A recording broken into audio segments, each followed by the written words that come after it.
Oh, sa ano? Bibin mo na.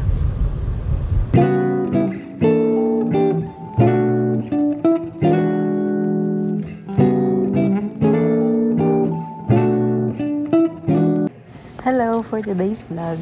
Andito na ako sa work, nagre-ready na ako dahil almost 11 na yan. As you can see, 10:31 pa lang pala. Kala ko late na. At ayan, kakatapos lang din namin mag first round.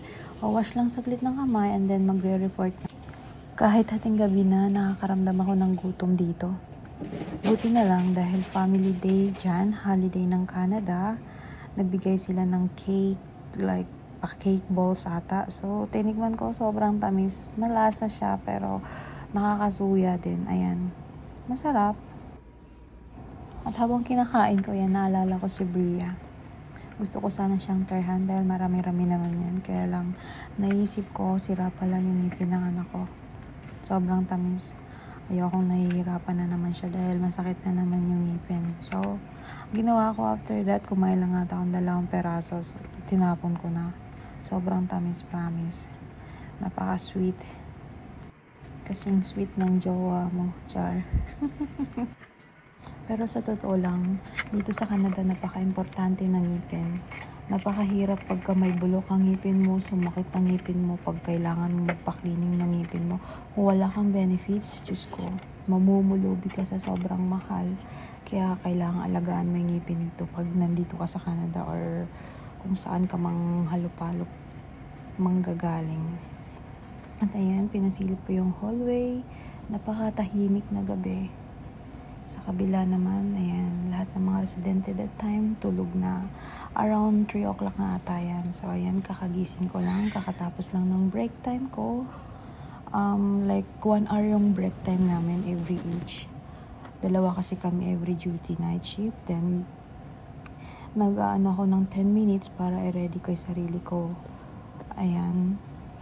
Sa night shift duty, ang kalaban mo lang naman talaga is yung antok. Sobrang antok pa ako dyan, pero kailangan ko nang bumangon. After din sana ng work ko na to, may cleaning ako dahil tinawagan ako ng boss ko. Kakauwi lang kasi nila out of town, like nagbakasyon sila ng 2 weeks, kaya kailangan na nila ako ulit. Pero hindi ako pwede that day kasi si RM may pasok. Yung asawa ko may pasok. So once na may pasok siya, hindi ako pwedeng mag-cash job dahil walang maiwan sa 2 naming anak. So, kailangan talaga sacrifice dito sa Canada. Kapag minsan naman, pag may pwede sa mga in-laws ko, pwede ko iwanan saglit sa kanila yung mga anak ko. Pero, syempre, may mga kanya-kanya din silang trabaho. So, ayan, kapag pwede lang talaga yung asawa ko sa mga anak ko, saka lang ako kapag work. Kagaya nito, nag-night shift ako. Siya naman yung nag-aalaga sa mga anak namin. Bumabawi na lang ako ng tulog ko pagka-uwi ko sa umaga. Ayan.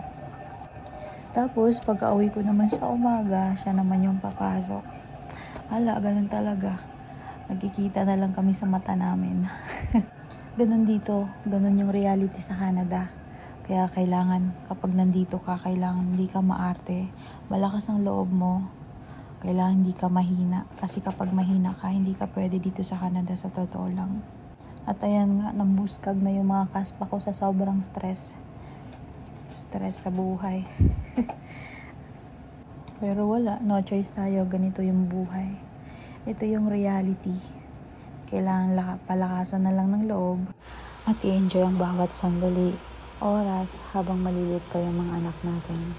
Dahil hindi naman habang buhay maliit yung mga anak natin, kaya enjoy lang natin ang bawat oras. Kasi kapag mahina ka, talo ka dito. Masyado nang napahaba. Oh my God. Ayan, nagse-second round ako. Kina-check ko yung mga residente kung may gising, baka malaglag sa kama. Ayan, pasilip lang ng konti, pero bawal talaga yan. Ayan, dahil tulog silang lahat. So, stay relax ulit, mga 30 minutes, and then magla-last round na kami. Ayan, pauwi na ako. At ayan nga, nagmamadali ako niyan. Kasi sinundo ako ng biyanan ko. Ang biyanan ko maganda, syempre.